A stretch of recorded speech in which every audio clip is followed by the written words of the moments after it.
রাধে রাধে। নমস্কার বন্ধুরা, আরও একটি নতুন ভিডিওতে আপনাদের সকলকে স্বাগত জানাই। কেমন আছেন সবাই? আশা করি সবাই ভালো আছেন, সুস্থ আছেন। তো আজ শুক্রবার, তো আজ আমাদের বাড়িতে বৈষ্ণব সেবা। তো আজ হচ্ছে আশ্বিন কৃষ্ণপক্ষের দশমী তিথি। তো এই তিথিতেই আমার গুরু মহারাজ নিত্যলীলায় প্রবেশ করেছেন। তো এই জন্য এই তিথিতেই আমরা আমার গুরু মহারাজের তিরোভব মহোৎসব পালন করি। তো মহাত্মাদের তিরোভব মহোৎসব কিন্তু সবসময় তিথি হিসেবেই পালন করতে হয়। আমাদের সাধারণ মানুষের প্রাপ্তি হলে আমরা কি করি, দিন, ডেট, তারিখ হিসেবে আমরা তিরোভব মানে সেই মৃত্যু দিবস পালন করি। কিন্তু মহাত্মাদের কিন্তু মৃত্যু হয় না, মহাত্মারা নিত্যলীলায় প্রবেশ করেন। তো সেই জন্য মহাত্মাদের তিরোভব মহোৎসব কিন্তু সবসময় তিথি হিসেবেই পালন করতে হয়। তো আজ হচ্ছে আজকের এই তিথিতেই, আজকের এই দিনটাতেই আমার গুরু মহারাজ নিত্যলীলায় প্রবেশ করেছেন। তো এই উপলক্ষে আমরা নামযজ্ঞ অনুষ্ঠান করি আমাদের বাড়িতে। তো সেই উপলক্ষে বৈষ্ণব সেবা।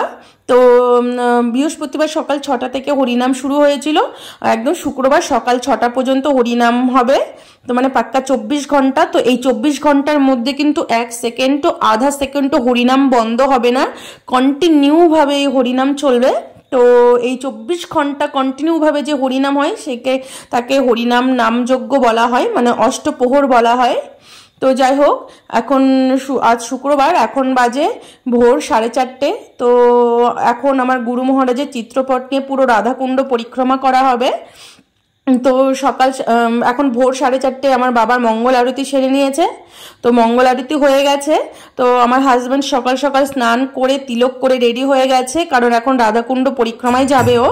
তো আজ সারা রাত্রি তো আমাদের কারো ঠিকমতো ঘুম হয়নি, কারণ সারা রাত্রি কীর্তন হয়েছে, খুব সুন্দর কীর্তন হচ্ছিল। তো এই কারণে কারোরই ঠিকমতো ঘুম হয়নি আজকে। তো যাই হোক, ভোর 4:30 আমার হাজব্যান্ড মানে স্নান করে তিলক করে রেডি হয়ে কুণ্ড পরিক্রমায় বেরিয়ে গেল। তো আমার গুরুদেবের চিত্রপট নিয়েছে আমার বাবা, কাকু নিয়েছে মাথায় তুলসী। তো এইভাবে পুরো রাধাকুণ্ড হরিনাম দিয়ে আমার গুরুদেবকে পরিক্রমা করানো হবে রাধাকুণ্ড। তো আমি আর যেতে পারিনি আজকে পরিক্রমায়, কারণ আমার ছোট বাচ্চা রয়েছে, ও ঘুমোচ্ছিল। তো যে কোনো টাইমে ও ঘুম থেকে উঠে পড়ে। তো ঘুম থেকে উঠে যদি ওর কাছে কাউকে না দেখে তাহলে কান্না শুরু করে দেবে। তো এই জন্য যতক্ষণ ও ঘুমবে ওর কাছে একজনকে সবসময় থাকতে হয়। আর এই জন্য আমি আর আসতে পারিনি, আমি বাড়িতেই ছিলাম। তো এদিকে আমার মাও আসতে পারিনি, কারণ সকাল 6টা বাজলেই রান্না করতে রসায়া চলে আসবে। তো মা রান্নার জোগাড় জাপটি করে দিচ্ছে। তো যাই হোক, তো দেখো রাধাকুণ্ডে চলে এলো। তো আমি আর যেতে পারিনি, আমার হাজব্যান্ডটিও কিছু কিছু জায়গায় শ্যুট করছিল। তো যাই হোক, এখন রাধাকুণ্ড দর্শন করে রাধাকুণ্ডে প্রণাম করে পরিক্রমা স্টার্ট হবে। তো এখন বাজে সকাল 5টা। তো বাড়ি থেকে যখন বেরোই তখনই 4:45 মতো বাজে। তো রাধাকুণ্ডে আস্তে আস্তে প্রায় 5টা বেজে গেছে অলরেডি। তো আমাদের রাধাকুণ্ডে কিন্তু সবসময় লেটে সূর্যোদয় হয়, মানে ভোর 5টা বেজে গেছে কিন্তু এখনও কিন্তু সূর্য ওঠেনি, সূর্য উঠতে এখনও দেরি আছে। তো আমাদের এখানে এখন সকাল 6টায় সূর্যোদয় হচ্ছে। তো যাই হোক, তো এখনও প্রায় অন্ধকার, এখনও ঠিক মতো মানে পরিষ্কার হয়নি।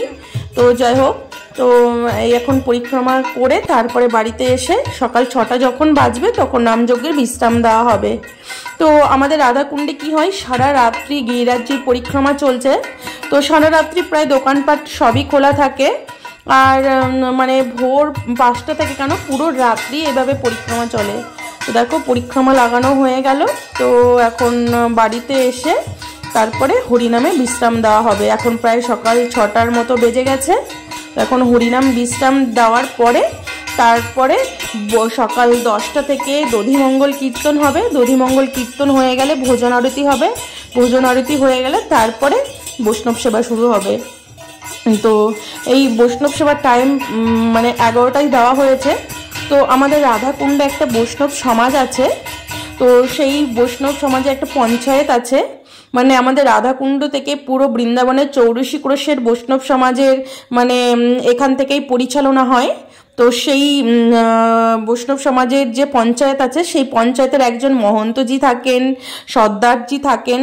তো কোনো মন্দিরে কোথাও বা কারো বাড়িতে বড়সড় ভান্ডারা দিতে গেলে, বৈষ্ণব সেবা দিতে গেলে সেই পঞ্চায়েতে আগে নিমন্ত্রণ করতে হয়, পঞ্চায়েতে আগে কার্ড দিতে হয়। তো তখন সেই পঞ্চায়েত থেকেই বৈষ্ণব পাঠাবেন। তো কতজন বৈষ্ণব প্রসাদ পাবেন তো সেটা আপনাকে বলে দিতে হবে। তারপরে সেখানে কার্ড দিয়ে আসতে হয়, এতজন বৈষ্ণবকে কার্ড দিয়ে নিমন্ত্রণ করতে হয়। তখন পঞ্চায়েত থেকেই টাইম দেবেন যে কটায় বৈষ্ণবরা আসবেন। তো সেই হিসেবে আজকে আমাদের বাড়িতে 11টায় টাইম দেওয়া হয়েছে। তো এদিকে রান্না করতে চলে এসেছে পূজারি বাবা, যিনি পুজোর সব জোগাড় দিচ্ছিলেন। তো সেই বাবাজি রান্না করবেন। তো রান্না করতে অলরেডি চলে এসেছেন। সকাল 6:30টার মধ্যে, মানে 6টার মধ্যেই চলে আসে, কারণ সকাল 11টা থেকে বৈষ্ণবরা চলে আসবে প্রসাদ পেতে। তো সেই জন্য আগে থেকে ভোগ লাগিয়ে সব রেডি করে রাখতে হবে, এই জন্য খুব সকাল সকালে রান্না তুলে দেওয়া হয়। তো এদিকে রান্নাতে লেগে পড়েছে পূজারি বাবা, আরও একজন সাথে থাকে ওনাকে হেল্প করার জন্য। তো এদিকে আমার সকালে গোপীনাথের সেবা পুজো হয়ে গেছে। তো আজকে আমি খুব সকাল সকাল ঠাকুর ঘরে চলে এসেছি। ঠাকুর ঘরে এসে আমার গোপীনাথকে স্নান করিয়ে তারপরে শৃঙ্গার করে আরতি করে সকালে ভোগ লাগিয়ে আমি সব রেডি করে নিয়েছি, কারণ আজকে বৈষ্ণবরা 11টার মধ্যে প্রসাদ পাবেন, তাই জন্য খুব সকাল সকালই আমাকে আজকে ঠাকুর সেবা করতে হয়েছে। 8টার মধ্যে আমার সব কিছু কমপ্লিট হয়ে গেছে। তো সকালে বাল্যভোগও লাগিয়ে আমরা বাল্যভোগ প্রসাদও পেয়ে নিয়েছি। তো সেটা আর তোমাদেরকে কিছু এতটা দেখাতে পারিনি, তো কারণ খুব তাড়াতাড়ি আমাকে করতে হয়েছে, আর ভিডিও করতে গেলে কি হয় সব কাজ একটু লেট হয়ে যায়। তো যাই হোক, এদিকে রান্না পুরো কমপ্লিট হয়ে গেছে। তো এখন প্রায় 10টার মতো বাজে। তো এদিকে 10টার মধ্যে উনি রান্না কমপ্লিট করে ফেলেছেন। তো আজকে কি কি রান্না আছে বৈষ্ণব সেবাতে, আজকে মেনুতে আছে হচ্ছে তোমার আলু করলা ভাজা, বেগুনি, আর চানা পনির রসা, ওলের রসা, আর ছোলার ডাল, সেমইয়ের ক্ষীর আর গোলাপজাম। তো আজকে মেনুতে এই ভোগ লেগেছে। তো যিনি রান্না করেন, যে বাবাজি মহারাজ রান্না করেন, উনি এত স্পিডে রান্না করেন, মানে 10টার মধ্যে রান্না পুরো কমপ্লিট করে ভোগ লাগিয়ে রেডি করে দিয়েছেন উনি।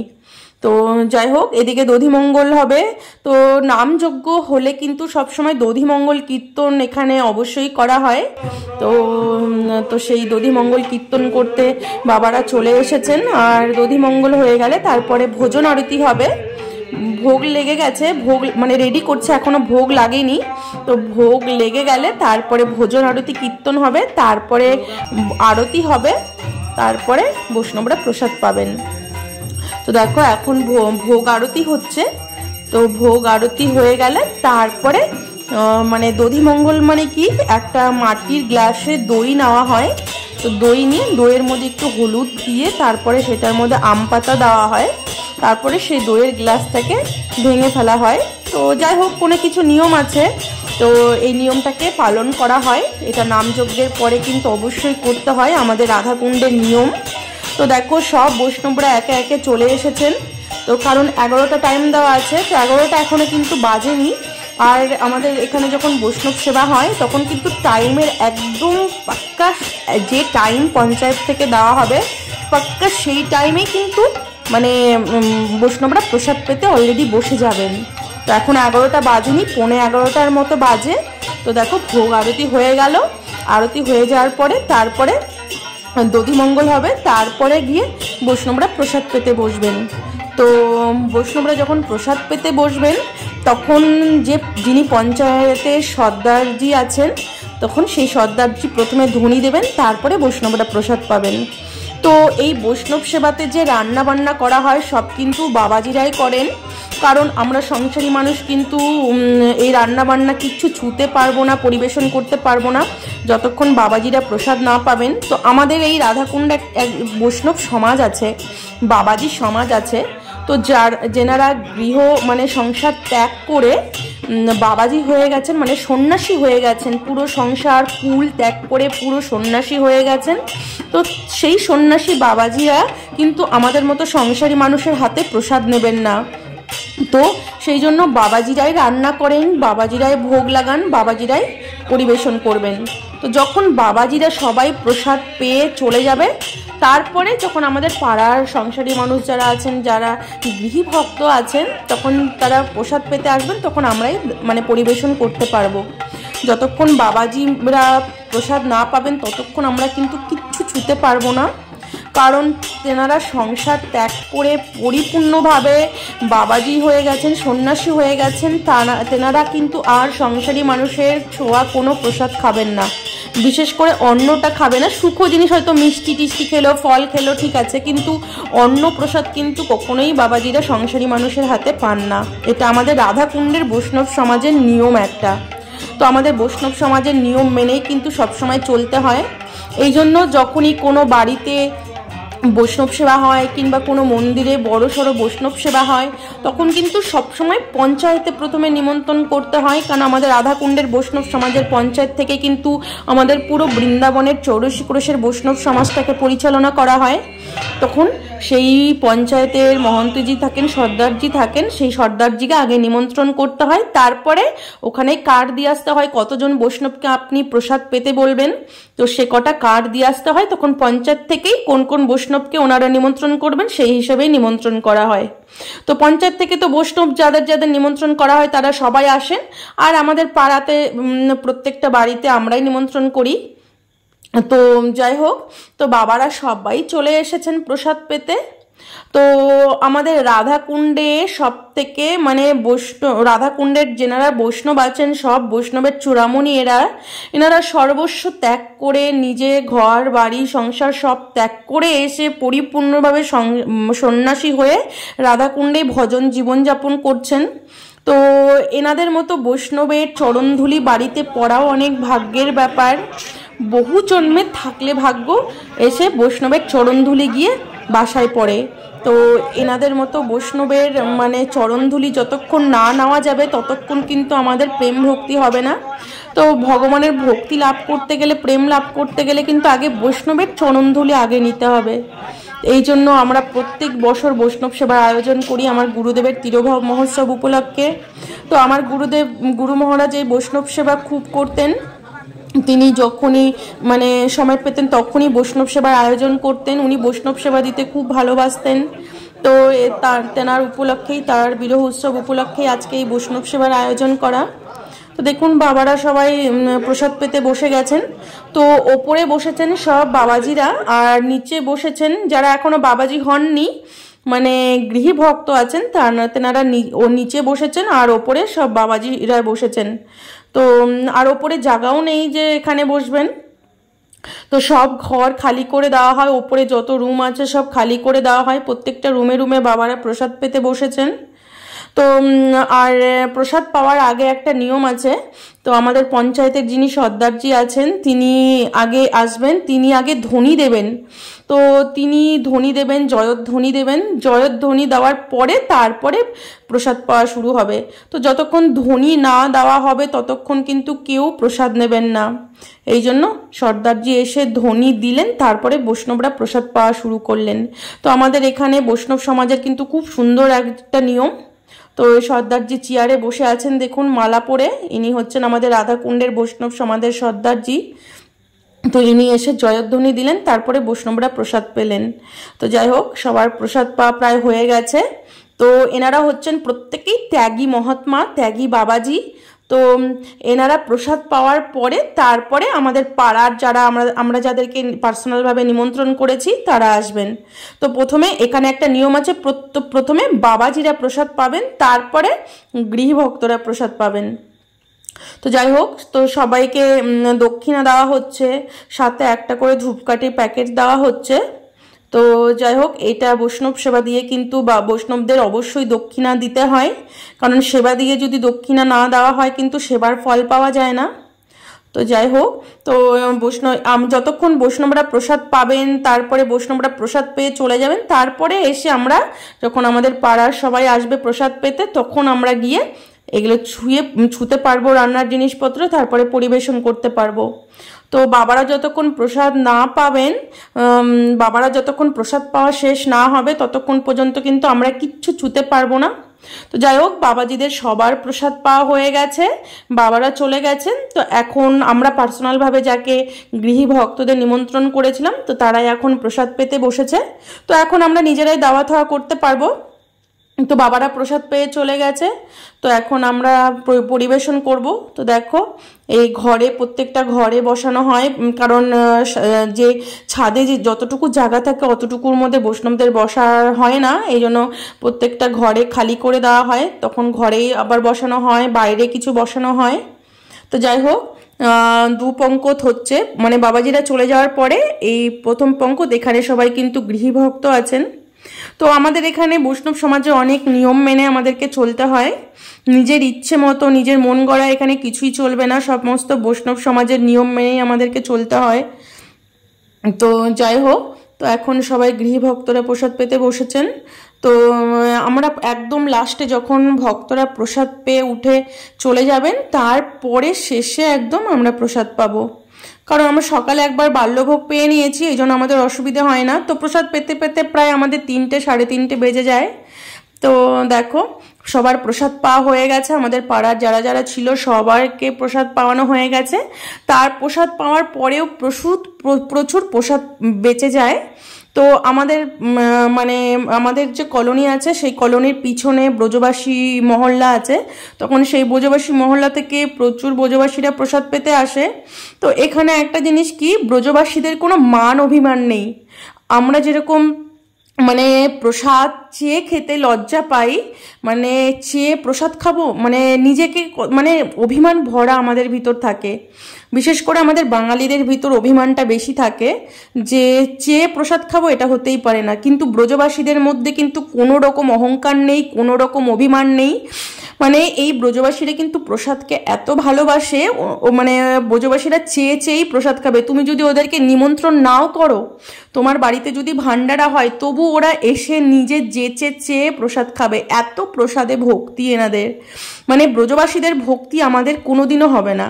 ব্রজবাসীদের মধ্যে যেরকম প্রেম, তেমনি এদের ভিতর ভক্তি। এদের ভিতরে না কোনো অহংকার আছে, না কোনো মান অভিমান আছে, মানে এরা ভীষণ সরল সাদা জীবনযাপন করে। আর এদের ভিতর অহংকার বলতে কখনোই নেই। এই যে যারা প্রসাদ পেতে বসেছে তোমরা দেখছো, আমাদের পিছনের মহল্লার এদেরকে কিন্তু আমরা নিমন্ত্রণ করিনি, কিন্তু আমাদের বাড়িতে যখনই ভান্ডারা হয় তখনই কিন্তু এরা যেচে যেচে এসে প্রসাদ চেয়ে খায়। তো আমরা কি করি, যখন আমরা যাদের যাদের নিমন্ত্রণ করি, তো সবার প্রসাদ পাওয়া হয়ে যাওয়ার পরেও প্রচুর প্রসাদ বেঁচে যায়। এখানে কিন্তু প্রসাদ নষ্ট হওয়ার কোনো মানে কারণই নেই। এখানে কখনোই কোনোদিনই কোনো মন্দিরে যত বড়ই ভান্ডারা হোক না কেন, কোনো কিছুই কিন্তু ফেলা যায় না, প্রসাদ নষ্ট হয় না। এখানকার ব্রজবাসীরা যদি একবার খবর দেওয়া যায় যে প্রসাদ বেঁচেছে, ওনারা নিজে বাসন নিয়ে এসে প্রসাদ ভরে ভরে নিয়ে যাবে। এনাদের প্রসাদের প্রতি এত ভক্তি। যদি একটু শোনা যায় যে প্রসাদ আছে, সঙ্গে সঙ্গে বাসন নিয়ে এসে যা বাচ্চা কোচ্চা প্রসাদ থাকে সব কিছু নিয়ে যায়। মানে এরা ভক্তি সহকারে এরা প্রসাদ গ্রহণ করে। এদের ভিতর কোনো রকম মান অভিমান অহংকার নেই, যেটা আমাদের বাঙালিদের ভিতর থাকে, যে মান অভিমান, যে চেয়ে প্রসাদ খাবো, হতেই পারে না এটা। তো যাই হোক, সব সেবা হয়ে গেল, মানে মানে এতটুকু ভাতের দানাও বাঁচেনি, সমস্ত প্রসাদ শেষ হয়ে গেল যতটুকু বেঁচে ছিল। তো পিছনের ব্রজবাসীদের বলা হয়েছে সব কিছু নিয়ে গেছে। তো যাই হোক, এদিকে আমরা প্রসাদ পেতে পেতে প্রায় 2:30 3টে বেজে গেছে। 3টে প্রসাদ পেয়ে এত শরীরটা টায়ার্ড লাগছিল, সকাল থেকে খাটাখাটনিও হয়েছে। তো পরিবেশন করেছি, তো পরিবেশন করার পরেও শরীরটা অনেক ক্লান্ত ছিল। তো আমরা সবাই প্রসাদ পাওয়ার পরে একটু ঘুমিয়েছিলাম। তো এত রান্না হয়েছে, বাসন কোসন সব লোক বলা থাকে, তো বাইরের লোক এসে সব ধুয়ে পরিষ্কার করে দেয়। টাকা দিয়ে দিতে হয় আমাদেরকে, এই জন্য কোনো কিছু পরিষ্কার করতে হয় না, সব লোক রাখা থাকে। তো তারাই এসে পরিষ্কার বাসন, যত রান্নার বাসন, বড় বড় ভগনা কড়াই সব কিছু ধুয়ে পরিষ্কার করে ঝাড়ু লাগিয়ে ধুয়ে সব রেডি করে দিয়ে যায়। এই জন্য আমাদের এত চাপ থাকে না। তো আমরা প্রসাদ পেয়ে একটু ঘুমিয়েছিলাম। তো ঘুম থেকে উঠে দেখি রাত্রে 8টা বেজে গেছে। তো এখন দুপুরের যে ভোগের পারস ছিল, সেই পারসে অনেক প্রসাদ বাঁচা ছিল, তো সেই প্রসাদগুলো থেকে গেছিলো রাত্রে। তো রাত্রে শুধু লুচিটা করা হয়েছিল, তো তো দুপুরে যে ভোগের পারসের ছোলার ডাল ছিল, তো ছোলার ডালটা খুব সুন্দর হয়েছিল আজকে, মানে লুচি দিয়ে খাওয়ার মতো। তো এই জন্য আমার হাজব্যান্ড বললো যে ও লুচি খেতে ইচ্ছা করছে, ওটা ছোলার ডাল দিয়ে লুচি খাবে, তো এই জন্য ওর জন্য লুচি করা হলো। তো রাত্রে ঠাকুরকে এই লুচি, দুধ, কলা, গুড় এইসব ভোগ লাগানো হয়েছিল। তো সারাদিন খাটাখাটনি করে আমরা ভীষণ টায়ার্ড ছিলাম, তো এই জন্য রাত্রে আর কোনো সবজি টবজি করা দরকার হয়নি, দুপুরে সব ডাল দিয়ে আমরা লুচি দিয়ে প্রসাদ পেয়ে নিয়েছি। তো আজকের ভিডিওটা এখানেই শেষ করছি। তো ভিডিওটা যদি ভালো লেগে থাকে তো প্লিজ আমার চ্যানেলটি সাবস্ক্রাইব করে আমার পাশে থাকবেন। রাধে রাধে।